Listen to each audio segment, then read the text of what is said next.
নাম কইতে গেছে গায়ক হুজুর, আমি তো 700 মণ আটা নেওয়ার জন্য আপনার কাছে আসি নাই, আমি আসছিলাম বাতাসের বিরুদ্ধে বিচার দেওয়ার জন্য।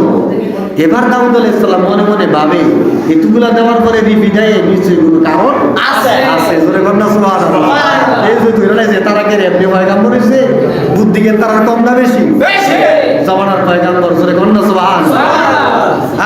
মহিলা কে তোমাকে বারবার আমার কাছে পাঠায়, নামটা বলো, নাইলে তোমার শক্ত বিচার হবে।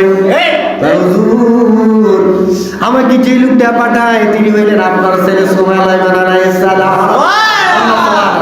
নিজের ভূতে কইরে লাইলে আর কি করবো?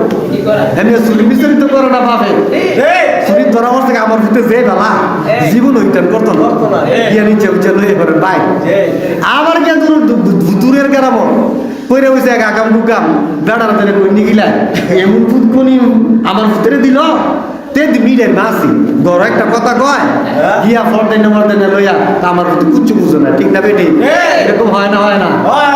এবার দাউদ আলাইহিস সালাম সুলাইমান আলাইহিস সালামকে ডাক দিয়ে বলতে লাগলো, এত বড় বিচার করে দিলাম, তাহলে কি আমার বিচার শেষ হলো না? কেন তুমি তাকে আমার কাছে পাঠাইলা? এবার সুলাইমান আলাইহিস সালাম ডাক দিয়ে বলে, আব্বা জান, আপনি ঠিকই বিচার করেছেন, কিন্তু আমার মনে হয় বিচারটা আর একটু সুন্দরভাবে করলে আরো ভালো হইতো। জোরে কোন সুবহানাল্লাহ। আরো সুন্দরভাবে করার দরকার। সুলাইমান, কিভাবে বিচারটা করব? আব্বা জান, আপনি একজন পয়গম্বর, নিশ্চয়ই বাতাস আপনার কথা শুনবে। আপনি যদি আল্লাহর কাছে দোয়া করেন, বাতাস আপনার কথা শুনতে বাধ্য হবে। জোরে কোন সুবহানাল্লাহ। এবার বাদশা সুলাইমান আলাইহিস সালাম তার পিতা দাউদ আলাইহিস সালাম 2 হাত আল্লাহর দরবারে তুলেন, ডেকে ডেকে বলেন, বারেলাহি, ওই মহিলা তো আমার কাছে আটার জন্য আসে নাই, আমি 10 কেজি দিলাম, 700 মণ দিলাম, খুশি হইল না, বাতাসের বিরুদ্ধে বিচার চাই। রব্বুল আলামিন বাতাসকে বিচার করার মতন ক্ষমতা আমাকে দান করে দাও। জোরে কোন সুবহানাল্লাহ। সাথে সাথে আমার আল্লাহ রাব্বুল আলামিন বাতাসকে ডাক দিয়ে বলে, বাতাস যাও যাও, আমার নবী দাউদ আলাইহিস সালামের কাছে তুমি হাজির হয়ে যাও, একটা আকৃতি দান করো, তাড়াতাড়ি যাও। আমার দুই পয়গম্বর দাউদ আলাইহিস সালাম, সুলাইমান আলাইহিস সালাম অস্থির হয়ে আছে বিচারের জন্য। যাও যাও, তাড়াতাড়ি যাও। কেন তুমি আটাগুলি ওই বৃদ্ধা মহিলা, গরিব মহিলা, ভিখারি মহিলা, তার থেকে নিয়ে এসেছো, তাড়াতাড়ি জানাইয়া দাও। জোরে সুবহানাল্লাহ। এবার বাতাস আকৃতি ধারণ করেন, হযরত দাউদ আলাইহিস সালামকে গিয়ে সালাম দেয়, আসসালাতু ওয়াসসালামু আলাইকা ইয়া দাউদ কালিমাতুল্লাহ। জোরে কোন না সুবহানাল্লাহ। ও বাদশা নামদার, আমি বাতাস তো ওই গরিব মহিলার আটা নেওয়ার কোনো দরকার ছিল না, কিন্তু ফুরাত নদীর মধ্যে লোহিত সাগরের পাশে একটা জাহাজের মধ্যে কয়েকশো মানুষ, ওই জাহাজটা একটা ছিদ্র হয়ে গিয়েছে, ওই ছিদ্র দিয়ে যদি পানি উঠতো কয়েকশো মানুষ সাথে সাথে মারা যাইতো। আমার আল্লাহ রাব্বুল আলামিনের নির্দেশ দিয়েছে ওই বৃদ্ধা মহিলার আটাগুলি নিয়ে যেন ওই ছিদ্রটা আমি বন্ধ করে দিই। জোরে কোন সুবহানাল্লাহ। বিনিময়ে কি হবে? সুলাইমান আলাইহিস সালাম হযরত দাউদ আলাইহিস সালাম জানতে চাইলেন, বৃদ্ধা মহিলার আটা নিয়ে গেছে, বিনিময়ে কি হবে?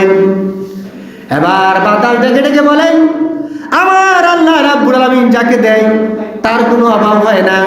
ওই বৃদ্ধা মহিলা যদি ধৈর্য ধারণ করে থাকতে পারে, ওই বৃদ্ধা মহিলা যদি ন্যায় পথে থাকে, হক পথে থাকে, আমার আল্লাহ রাব্বুল আলামিন এমন ব্যবস্থা তাকে করে দিবে, এই দুনিয়ার জমিনে কোনদিন তার কোনো অভাব হবে না। জোরে সুবহানাল্লাহ।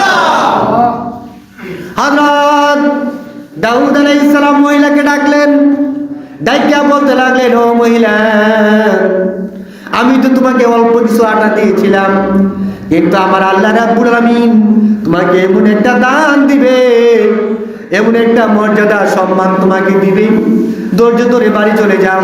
আমার আল্লাহ রাব্বুল আলামিন তোমাকে এমন একটা দয়া করবে, যে দয়ার বিনিময়ে তোমার ছেলে মেয়ে আত্মীয় স্বজন কয়েক পিড়ি তুমি খাইতে পারবা, চলতে পারবা, তোমার কোনো অভাব হবে না। জোরে সুবহানাল্লাহ। কোনো অভাব হবে না তোমার। আল্লাহ তারা দেয়, সাফ ফরমায় না দেয়। সুবহানাল্লাহ।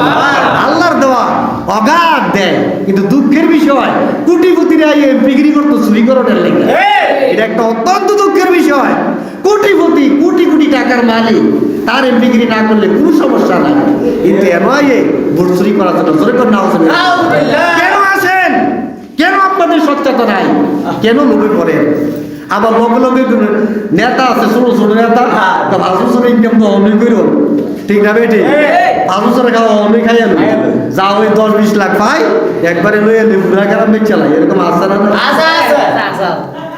প্যারে হাজরিন, ওই বৃদ্ধা মহিলা ধৈর্য ধারণ করে বাড়িতে গেলেন। ওই জাহাজের লোকগুলি একটা নিয়ত করলো, আমরাও কিন্তু বিপদে বলে নিয়ত টিয়ত করি, ঠিক না? ছেলে বিদেশে অসুবিধায় আছে, নিয়ত করে উমরাবাদ পুরোপাড়া জামে মসজিদের মধ্যে আমার ছেলের বিপদ হয়ে শেষ হয়ে গেলে 10,000 টাকা দেবে, এরকম আছে না?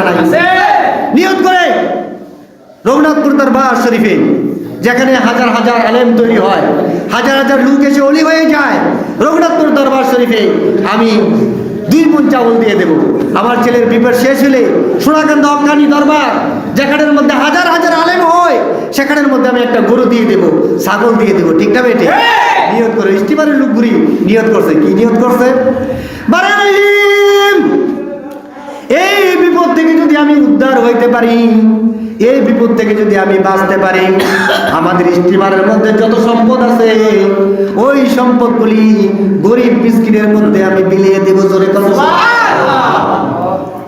সেখানে একটা মালের, স্টিমারটা ছিল মালের একটা জাহাজ, মনে করেন চাউলের জাহাজ অথবা আটের জাহাজ, এরকম ধরনের একটা জাহাজ ছিল।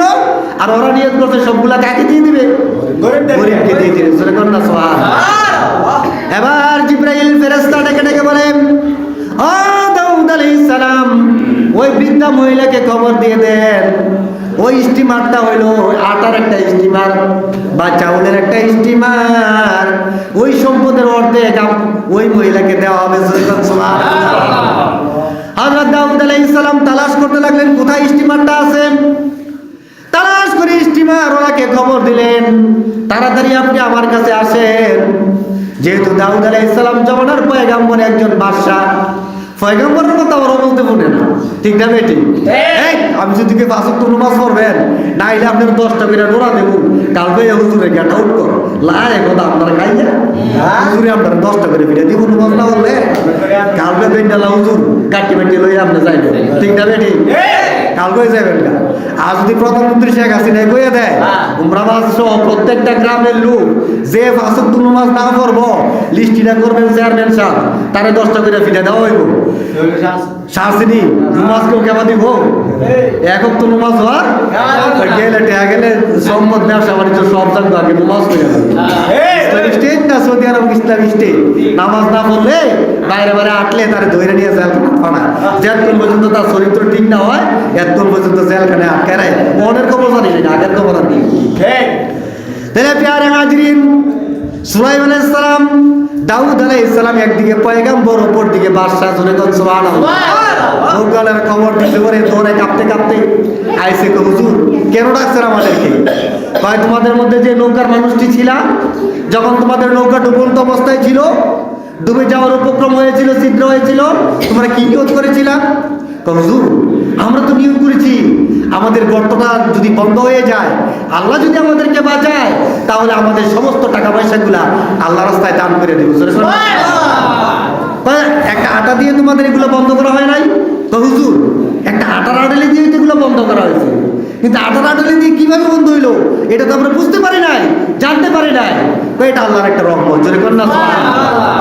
যেই মহিলা থেকে আটাগুলি নেওয়া হয়েছে, স্টিমারের অর্ধেক আটা ওই মহিলাকে দিয়ে দিবা, আর বাকি আটাগুলা তোমরা গরিব মিসকিনের মধ্যে বিলীন করে দিবা। সুবহানাল্লাহ। কথা মতন কাজ। ওই মহিলাকে অর্ধেকটা আটা দেওয়া হইল, আর বাকি অর্ধেক আটা গ্রামের মধ্যে, এলাকার মধ্যে বিতরণ করা হইল। ওই মহিলা আর মহিলার ছেলে ব্যবসা বাণিজ্য করে কোটি কোটি টাকার মালিক হয়ে গেল। কিন্তু ব্যবসা করে ওই ছেলে যখন বড় হইল, ব্যবসা করতে করতে কোটি টাকার মালিক হয়েছে, ইয়ামেন যায়, সিরিয়া যায়, ছাগল উট বেড়া দম্বা লইয়া যায়। তার যে একটা চাকরা ছিল, চাকরি করছে কি মাইক তুমি গিয়া তার যদি মারতারি তত উট বেড়া দাম বাজার ক্লাস উঠলি মানে আমিও মাথার মধ্যে একটু শয়তানি ঢুকে হয়েছে। এরকম কিন্তু আমাদের জিন্নাজিরাও কইরা দেয়, ঠিক না? প্রধানমন্ত্রীর বেসাওয়ানের লাগিয়া সেক্রেটারিকে খাওয়ানোর মতন খাইয়া লই যা যায় বেড়ে দিতে না, ঠিক না? সহ সেক্রেটারি মসজিদে আমি খাইয়া লই ভালো করে আর যা যায় সেক্রেটারির ভিতরে চাই আমি যা আছে বিজ্ঞানে যা যায় সহ শেষ হয়ে যাবে। এরকম আছে না? না, অনেক ক্ষেত্রে এগুলা ঘটে। আমাদের তো চরিত্র ঠিক নাই, চরিত্র ঠিক করা আমাদের একান্ত কর্তব্য। প্যারে হাজিরিন, ব্যবসা করতে গেল কিন্তু তার যে কর্মচারী রাত্রে বেলা ঘুমন্ত অবস্থায় তার মাথাটা ফাটাইয়া দিল, ফাটাইয়া সাইরা সব ছাগল গরু ইয়ামেন রাজ্যে নিয়ে বিক্রি করে আসছে। বিক্রি করে বাড়িতে আইসা সে বড়লোক হয়ে গেল। আর তার একটা ছেলে ছিল আর তার বউ ছিল, তারা অত্যন্ত গরিব অসহায় হয়ে গেল। গ্রামের মধ্যে থাকার আর কোনো পরিবেশ আর তাদের হয় না। এই জন্য সুবহানাল্লাহ, এই তুমি আল্লাহর খেলা। আল্লাহ কাকে কখন কি করে এটা একমাত্র আল্লাহ তাআলাই ভালো জানেন। ওই দাউদ আলাইহিস সালামের জমানায় ওই লোকটা আবার গরিব হয়ে গেল। এবার জঙ্গলে গিয়া ছোট্ট একটা ঘর তৈরি করেছে। ঘর তৈরি করে সেখানের মধ্যে অবস্থান করে সেখানের মধ্যে যাইয়া ঘরের মধ্যে যাইয়া থাকে। কিছুদিন পরে আমার আল্লাহ রাব্বুল আমিন তাদেরকে দয়া করলেন। ওইখানের মধ্যে একটা গাছ তৈরি করা হলো, জোরে কন্যা সুবহানাল্লাহ। ওই গাছের মধ্যে দুইটা ফল হয়। কয়টা ফল হয়? একটা মায় খায়, একটা ছেলে খায়। সারাদিন তারা আল্লাহর ইবাদত করে, রাত্রিবেলা জাগ্রত থেকে আল্লাহ পাকের ইবাদত করে, জোরে কন্যা সুবহানাল্লাহ। কিছুদিন যাওয়ার পরে ছেলেটা বলতে লাগলাম, আম্মা জান একটা আনার ধরে আর দুইটা আনার ধরে আমরা মায় ছেলে খাই, কিন্তু প্রত্যেক দিন এক ধরনের খাবার আমাদের আর মজা লাগে না। মায় খোয়ায়, আল্লাহ আমার কত রহমত করছে। আমার স্বামী মারা যাওয়ার পরে আমরা তো কোনো কিছু খাইতে পাই নাই, খাবার দাবার ছিল না। একসময় আমরা কুটিপুটি ছিলাম, দরিদ্র হয়ে গেলাম। আল্লাহ আমাদেরকে দুইটা ফল দেয়, খাইয়া পরিতৃপ্ত হয়ে থাকি। ও বাচ্চা শোন, ছেলে শোন, আল্লাহর প্রতি নাখুশ হইও না। ছেলে কয় না, প্রতিদিন এই খাবার মজা লাগে না। শেষ পর্যন্ত আম্মাজান বললেন কি, ঠিক আছে এখন তুমি কি করবা? ওই ফল আমি বেচা বাজারতে নানান তার মুরালি আনবো, সিরিয়ান যেমন বাচ্চারা করে আর কি। ফেল গিয়া খাবার দাবার আনছে, কিন্তু মায়ের মনে খুব কষ্ট, খায় না।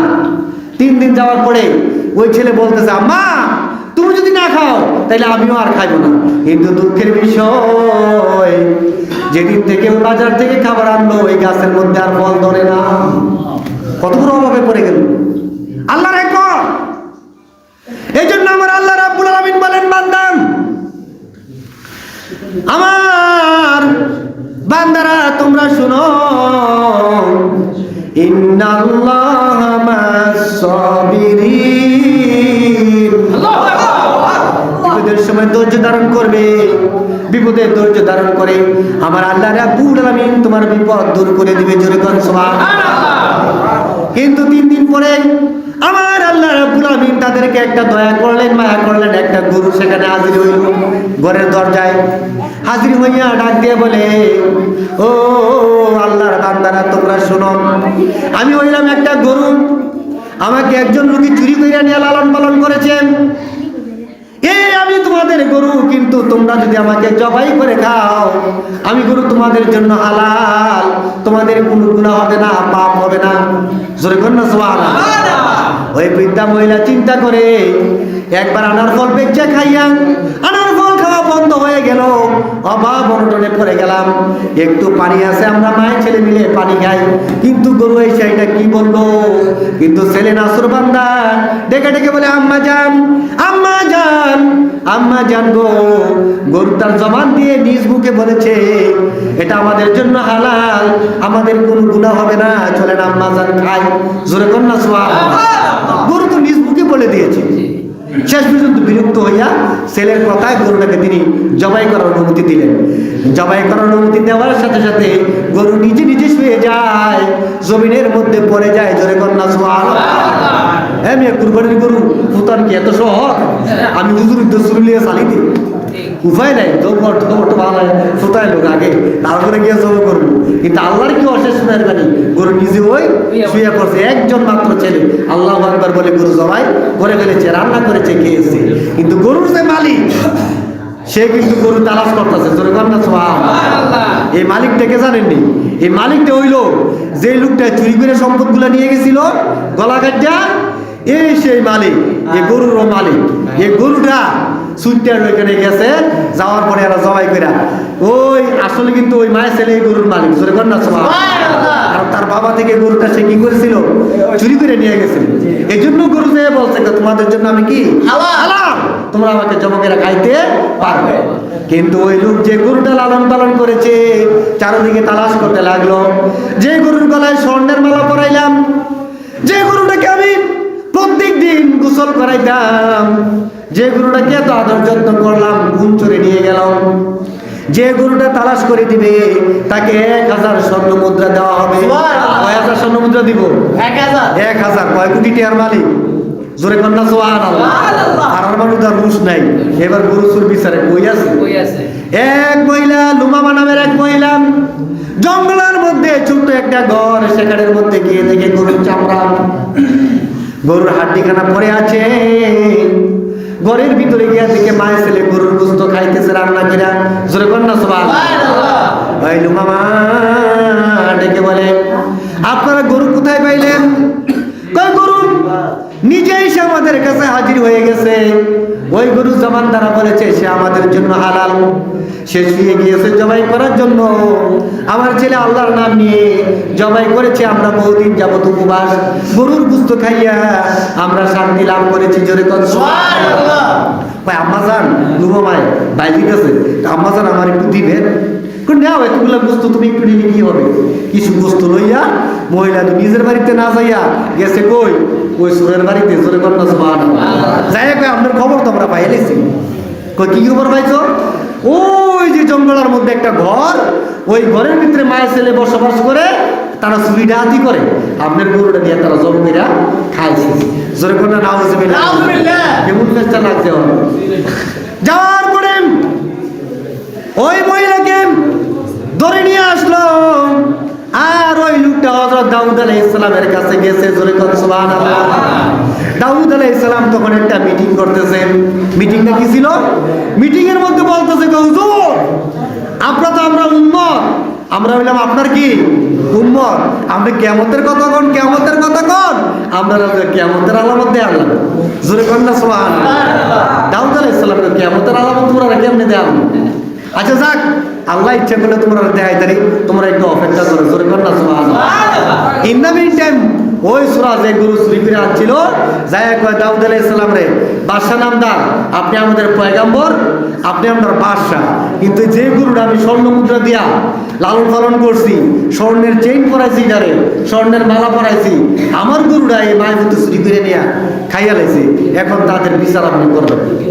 জোরে কর না সুবহানাল্লাহ।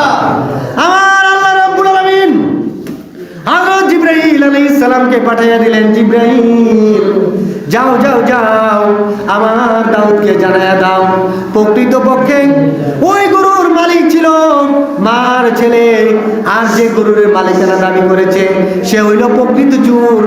ওই মেয়ের ওই সন্তানের মায়ের স্বামীকে হত্যা করে ওই লোকটা গরুটি চুরি করেছিল। আমার দাউদকে তাড়াতাড়ি যাও, তুমি জানায়া দাও। জোরে কর সুবহানাল্লাহ। হযরত দাউদ আলাইহিস সালাম অপেক্ষা করতে লাগলেন। এবার ওই লোকটাকে ডেকে বলেন, সত্যি সত্যি ঘটনাটা বলো, গরুর প্রকৃত মালিককে?